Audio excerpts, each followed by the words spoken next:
তোমার ধর্মের মধ্যে দেখো অন্ধত্ব শেখায়, কিন্তু আমার ধর্ম পড়ে দেখো, বুঝে দেখো, আমি তোমাকে শোনাই, আমার থেকে তুমি শোনো। দেখো ধর্ম কত উদার হতে আমাদেরকে শেখায়।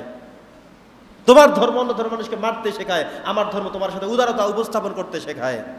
এভাবে করে করে আপনি উপস্থাপন করেন ইসলামকে।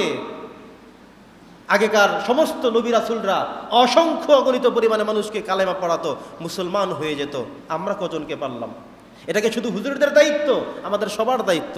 বরং মাঝে মধ্যে হিন্দু ভাইদের থেকে এটাই শুনি যে হুজুর, অত্যন্ত দুঃখের কথা, অমুক একজন মানুষ মুসলমান, কিন্তু আমার থেকে টাকা নিয়েছে, জমি বিক্রি করেছে, কিন্তু দলিল দেয় না, এখন আমার উপরে জুলুম করছে, অত্যাচার করছে, তার অত্যাচারে থাকতে পারি না, অতিষ্ঠ হয়ে গিয়েছে। হুজুর এতগুলো টাকা পাবো, আজও পর্যন্ত দেয় না, কারো কাছে গেলে বিচার পাই না। একজন হিন্দু যদি এটাকে বলতে হয়, তাহলে সে আপনার ধর্মে কেন আসবে? সে তো মনে করবে ইসলাম ধর্মটাই মনে হয় নোংরা, ধর্মটাই মনে হয় এমন, মানুষের টাকা নিয়ে, মানুষের সাথে কথা দিয়ে রাখে না, মানে না। তারা তো আপনার ধর্মকে অপমান করলো, আপনার দুইটা শাস্তি, ডবল শাস্তি আপনার।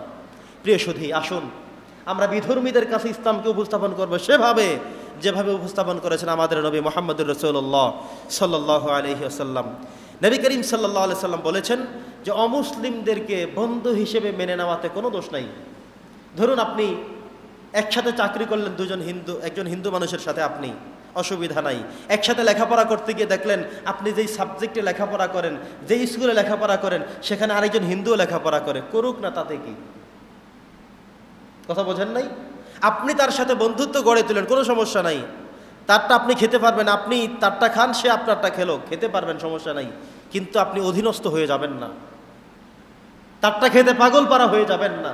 কি কি করতে পারবেন, কি কি খেতে পারবেন, সে কথাগুলো ইনশাল্লাহ আমরা বলছি পর্যায়ক্রমে। নবী করিম সাল্লাল্লাহু আলাইহি সাল্লাম বলেছেন, যেটা মুসলিম শরীফের 47 নম্বর হাদিসের মধ্যে এসেছে, নবীজি বলছেন যে অমুসলিম প্রতিবেশী যারা, তাদেরকে তোমরা সর্বোচ্চ সিকিউরিটি দাও। তোমাদের ঘরটা এমন করে উঁচু বানিও না যাতে করে তোমার ঘরের কারণে তাদের বাড়িতে বাতাস না যায়। তোমার গাছগুলোকে এমনভাবে লাগাও যেন তার বাড়িতে গিয়ে ছায়া পড়ে যায়, রোদ পায় না। এভাবে তোমরা করো না, বরং একটু সতর্ক থাকো। এমন করে তোমরা কোনো কাজ করবে না যেন প্রতিবেশীর মানুষের কাছে রৌদ্র যায় না, সূর্যের আলো পায় না, তাদের কষ্ট হয়, তাদের সবজি তরকারি হয় না, তোমার দ্বারা তারা ক্ষতিগ্রস্ত হয়, এমন কোনো কাজ তোমরা করবে না। সুবহানাল্লাহ। তাহলে নবী করিম সাল্লাল্লাহু আলাইহি ওয়াসাল্লাম শিখিয়েছেন বিধর্মীর সাথে কেমন আচরণ করতে হয়। নবী করিম সাল্লাল্লাহু আলাইহি ওয়াসাল্লাম এটাও বলেছেন, কিয়ামতের দিন যদি আমি দেখি কোনো মুসলমান কোনো হিন্দু কিংবা অন্য ধর্মের কোনো লোকের উপরে আঘাত করে, তাকে কষ্ট দেয়, তাহলে কিয়ামতের দিন আমি আমার ওই উম্মতের বিরুদ্ধে আমি বাদী হয়ে দাঁড়াবো। কেন সে একজন বিধর্মীর উপরে কষ্ট দিল? এটা তো ইসলাম সমর্থন করে নাই, সে কাজটা তিনি কেন করলেন? আল্লাহু আকবার পড়েন। তার মানে হলো একজন বিধর্মী হলেই সে আমার শত্রু না, অন্য ধর্মের মানুষ হলেই সে আমার থেকে আলাদা বিচ্ছিন্ন কেউ না। বরং আমার কাজ হলো, আমাদের কাজ হলো, নবীওয়ালা কাজ হলো, বিভিন্ন সময়ে পৃথিবীতে যত নবী রাসূল এসেছেন প্রত্যেক নবী রাসূলই বিধর্মীদের কাছে ইসলামকে উপস্থাপন করেছেন, ইসলামকে বুঝিয়েছেন, তারা বোঝাতে সক্ষম হয়েছেন যে তুমি যেই ধর্মে আছো, তোমার ধর্ম মানুষকে নোংরামি শেখায়, অত্যাচার অনাচার শেখায়, অবৈধ কাজ শেখায়, কিন্তু ইসলাম আমাকে এটাকে এভাবে সমর্থন দিয়ে আমাকে করে, ইসলাম এভাবে আমাকে উপস্থাপন সুন্দর করে। সুবহানাল্লাহ।